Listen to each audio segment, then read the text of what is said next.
Yeah, tense. Tense would be an understatement. We believed George had got the pace to do that, to stay in front of the other cars, but we also knew that Piastri had a fair turn of speed. Hi, I'm Jodie, and joining us today we have James Allison for the Akkodis race debrief to answer your questions for the Austrian Grand Prix. James, jumping straight in, we've got a little bit of an outfit change here, so what's the t-shirts all about? These are our much vaunted winners t-shirts, so it's a pleasure to be wearing it. Really suits my complexion, and it's nice. The whole factory's got them on today, and it's a fun thing. Yeah, walking in today, it was great to see everyone all teed up, and I do want to note as well that I had my nails done on Friday. Perfectly matched, so this is the thing going forward. Okay, well, I've just bitten my nails all weekend, so we won't zoom in then. Not quite so beautiful. So what does this win mean for the whole team? I think it's it's a lovely thing. It's like a sort of Christmas present rather than a sort of traditional race win where you make your car get to the front on pure merit alone. But it's a great reward for a team that has been pushing very hard for a significant amount of time. We've been moving up the grid and getting ourselves from a place where we would have needed 3, maybe 4 people to have dropped out on top of the first 2 in order for this to happen, but getting ourselves in a place where we could be there to pick up these scraps.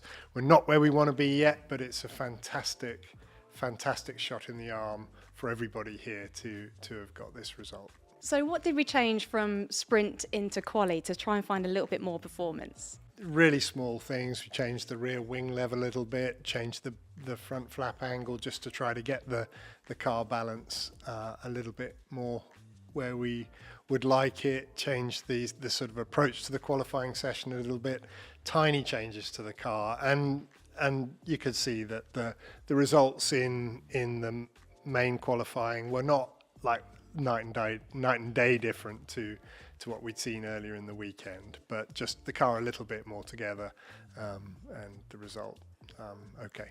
Let's take a look at the race. Why did Lewis have to give back that position to Carlos instead of waiting to hear from the stewards to see that we had to? I guess in short, he didn't have to. It was a question of judgment. We all saw the start of the race along with all the people who viewed it, and we saw the little tangle that Lewis and Carlos got into, with Lewis just being edged wide off the circuit, keeping it lit and getting ahead of Carlos. And immediately the question in all our minds, and Lewis's mind, is, was that place gained by leaving the track? Did I gain an advantage by leaving the track? You know in the back of your head that you get a little bit more leniency from the stewards sometimes in the first corner of the first lap of a race, but you can't rely on it. And you know that the consequences to you if you don't give the place back and the stewards rule against you is worse than just giving the place back. You get a 10-second penalty, and that's definitely worse than just allowing the place to be quietly returned in the opening laps of the race. So we did what we always do, which is you sort of get on the blower to the FIA and ask for a bit of guidance as to whether that looked a bit much to them. They did what they always do, which is to be as inscrutable as the Sphinx and say, well, that's up to you. You need to make your own judgment. And the more we looked at it, the more we thought we probably won't get away with this. And indeed, while we were thinking about it, we saw the messaging come up to say that the incident was being investigated. We were pretty sure was going to be the case. And we just thought the balance of risk was one where we're better to surrender that place. So we asked Lewis to do it. He knew the situation. He gave up the place without demur. He didn't even put up a breath of a fight on the radio, because he understands that balance of risk as well. And as things turned out, we're glad we did, because the stewards subsequently ruled in a way that made it pretty clear that had we pushed our luck, we would have ended up with the penalty. So say if we had have gone for the other decision, how would that then have potentially affected Lewis's race? Well, it would have been that 10 seconds of penalty to be served in the pits. giving back that place to Carlos, a place that we didn't earn legitimately at the start.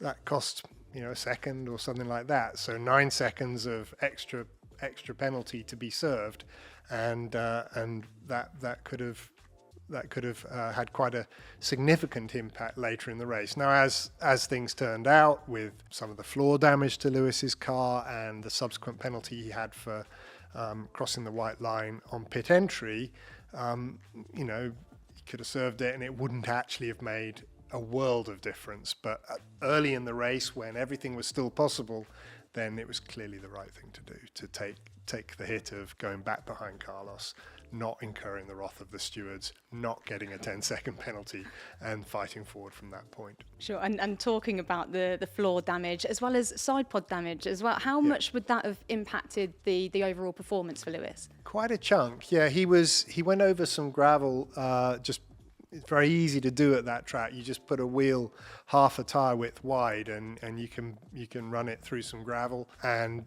that gravel gets ejected by the wheel like a sort of machine gun bullet, and it through that gravel, through the side pod, damaged a bunch of the carbon bodywork there, hurt the leading edges of the floor a little bit, and it was costing him upwards of 0.2 of a second a lap. So in a grid these days, which is really quite tight, you feel that strongly, and so no surprise that he wasn't able to stay with the pace of George in the race, but actually quite a creditable performance from him to keep focused on the task and to bring the car home in fourth place.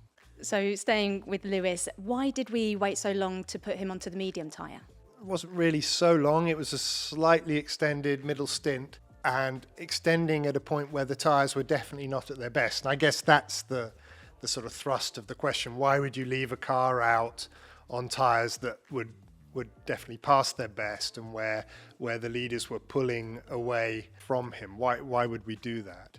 There's a couple of reasons for it. First of all, you've got to see it in the context of a race where Lewis had a big gap behind him.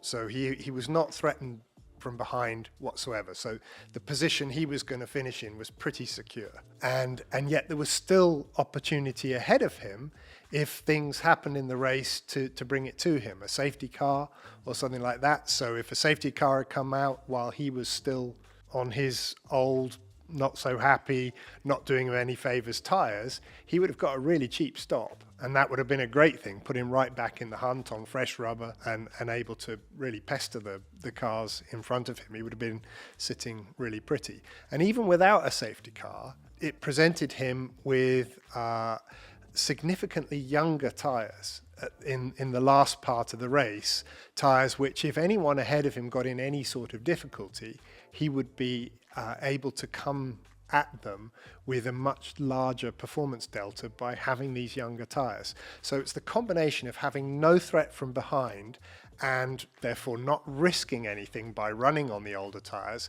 and a few things that may have, dice that rolled in his favour that he would have been able to exploit better if he were then on the younger tyres towards the end of the race. So that's why we did it.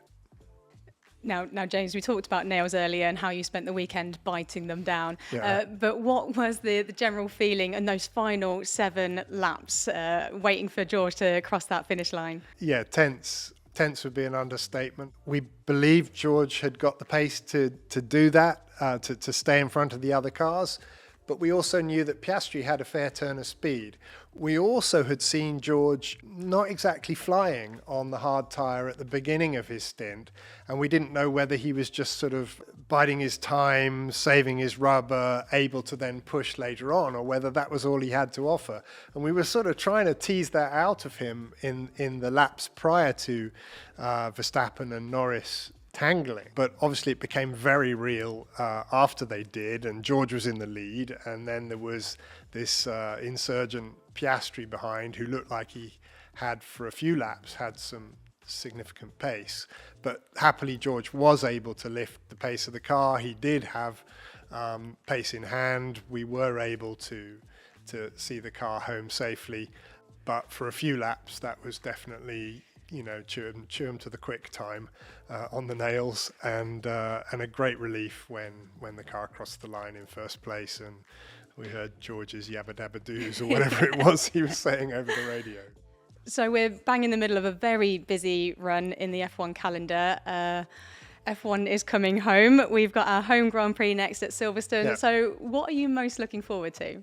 There's loads of things to look forward to at Silverstone. It's a race where our whole factory gets to come to the track and be in the grandstands, cheer us on, which is, a great thing. There's a chunk of people in the team who've never been to a Grand Prix before, and to see the car at a circuit which is one of the classic circuits where I think Formula One cars always look fantastic at Silverstone through the Maggotts Beckett's complex, just doing what no other cars on the planet can do.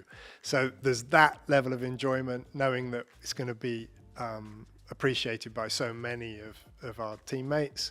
But also it's a brilliant circuit which puts a lot of challenge on the car, and it's going to be interesting to find out whether we are able to continue the sort of progress that we've made race on race for the last handful of races, whether we can actually get a bit closer to that couple of cars that seem to just persistently be a couple of tenths ahead of us, and looking forward to see whether the small bits and pieces we're bringing to Silverstone allow us that sort of ongoing improvement. So yeah, loads of things to be looking forward to, and I can't wait for it.